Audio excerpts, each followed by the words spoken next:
जिंदगी में हर मौके का फायदा उठाओ, पर किसी की मजबूरी का नहीं। अगर जिंदगी मौका देती है तो धोखा भी देती है। हेलो फ्रेंड्स, कैसे हैं आप सब। आज मैं आपको एक छोटी सी कहानी सुनाने जा रही हूँ। नदी किनारे एक छोटा सा गांव बसा हुआ था। उस गांव के लोग बहुत धार्मिक प्रवृत्ति के थे। गांव के मध्य स्थित मंदिर में सभी गांव वाले दैनिक पूजा अर्चना करते थे।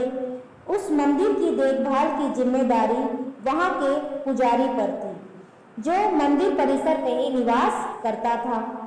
वह सुबह से लेकर रात तक ईश्वर की अर्चना में लीन रहता था। एक दिन गांव पर प्रकृति का कहर मूसलाधार बारिश के रूप में टूटा, जिससे गांव की नदी में बाढ़ आ गई। बाढ़ का पानी जब गांव में प्रवेश कर गया तो गांव के लोग घर छोड़कर सुरक्षित स्थान पर जाने की तैयारी करने लगे। एक व्यक्ति को गांव छोड़कर जाने के पहले मंदिर के पुजारी का ध्यान आया और वह भागता हुआ मंदिर पहुंचा। वहां पहुंचकर वह पुजारी से बोला, पंडित जी, बाढ़ का पानी हमारे घरों में घुसने लगा है। धीरे धीरे बढ़ते हुए वो मंदिर तक भी पहुंच जाएगा। यदि हमने गांव नहीं छोड़ा तो बाढ़ में बह जाएंगे। हम सभी सुरक्षित स्थान पर जा रहे हैं, आप भी हमारे साथ चलिए। लेकिन पंडित उस व्यक्ति के साथ जाने को राजी नहीं हुआ। वह बोला, मैं तुम लोगों जैसा नास्तिक नहीं हूँ। मुझे भगवान पर पूरा भरोसा है। पूरे जीवन मैंने उसकी आराधना की है। वह मुझे कुछ नहीं होने देगा। तुम लोगों को जाना है तो जाओ, मैं यहीं रहूंगा। पंडित की बात सुनकर वह व्यक्ति वापस चला गया।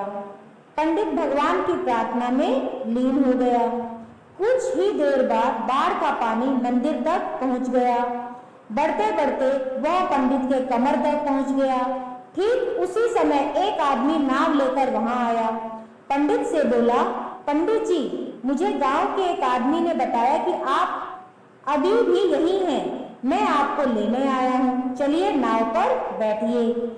पंडित जी ने वही बात नाव वाले व्यक्ति से भी कही जो उसने पहले व्यक्ति से कही थी और जाने से इनकार कर दिया। नाव लेकर आए व्यक्ति चला गया। कुछ देर में पानी मंदिर की छत तक पहुंच गया। भगवान को मदद के लिए याद करता हुआ पंडित मंदिर के सबसे ऊंचे शिखर पर जाकर खड़ा हो गया। तभी वहां एक सुरक्षा दल हेलीकॉप्टर से आया। पंडित जी को बचाने के लिए रस्सी फेंकी, लेकिन पंडित जी ने वही बात दोहराते हुए रस्सी पकड़ने से इनकार कर दिया।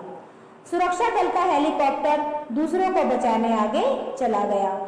अब बाढ़ का पानी मंदिर के शिखर तक आ गया था। वहां खड़ा पंडित डूबने लगा। डूबने के पहले वह भगवान से शिकायत करते हुए बोला, भगवान, मैंने पूरा जीवन तुझे समर्पित कर दिया। मैंने तुझ पर इतना विश्वास रखा, फिर भी तुम मुझे बचाने नहीं आए। पंडित की शिकायत सुन भगवान प्रकट हुए और बोले, अरे मूर्ख, मैं 3 बार तुझे बचाने आया। पहली बार मैं भागते हुए तुम्हारे पास आया और गांव वालों के साथ गांव छोड़कर चलने के लिए कहा। फिर मैं नाव लेकर आया और अंत में हेलीकॉप्टर। अब इसमें मेरी क्या गलती कि तूने मुझे पहचाना नहीं। पंडित जी को अपनी गलती समझ में आ गई, लेकिन तब तक बहुत देर हो चुकी थी। इस कहानी से हमें यह शिक्षा मिलती है, जीवन में अवसर बिना बताए दस्तक देते हैं। हम उन्हें पहचान नहीं पाते और जीवन भर शिकायत करते रहते हैं कि अच्छा और सफल जीवन जीने का हमें अवसर ही प्राप्त नहीं हुआ। इसलिए अवसर किसी भी रूप में सामने आए, उसे अपने हाथ से जाने ना दें। फ्रेंड्स, कैसी लगी आपको ये स्टोरी? कमेंट करके जरूर बताइएगा और अपने फ्रेंड्स और रिलेटिव्स के साथ में शेयर भी जरूर करिएगा। Thank you.